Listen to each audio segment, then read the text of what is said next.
We have, yes, there is a lady there. Good evening, ladies and gentlemen.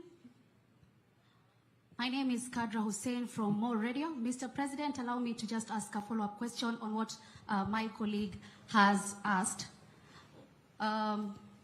You say that you consulted from different political formation.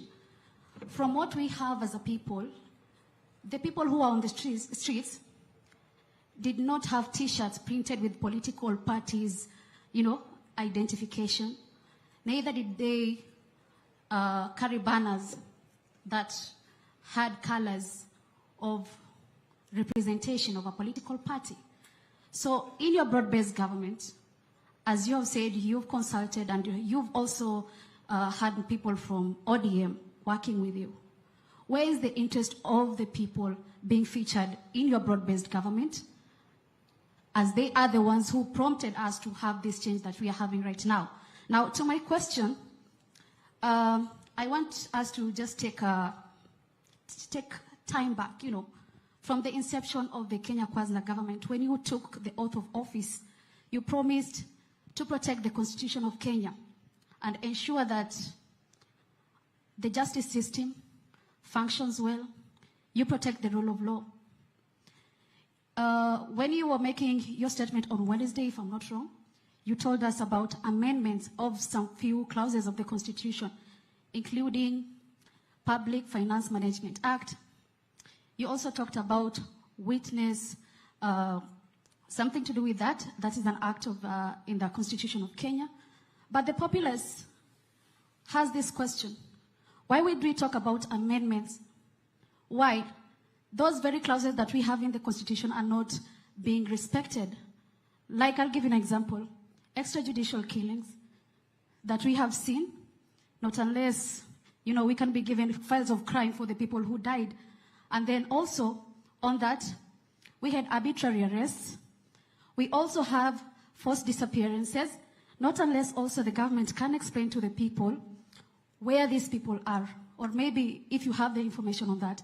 Also, other things is that media rights and freedom, from media censorship and also being granted the opportunity to have the information needed to be given to the public.